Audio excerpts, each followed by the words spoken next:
Mzinifu ana nyota 3. Mheshimiwa Waziri atatuambia kijeshi, ukiwa na nyota 3 unakuwa nani wewe? Afande wa kawaida, sergeant, sui na ISP, unakuwa nani? Nisaidie.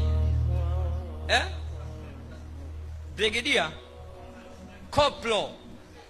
Wazinifu wote ni makoplo na manini OCS.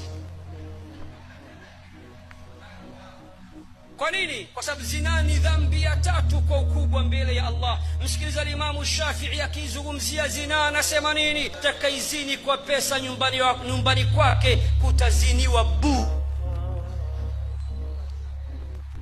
Atakayezini na yataziniwa hata kupitia katika ukuta wake, lau kama una akili lifahamu hilo.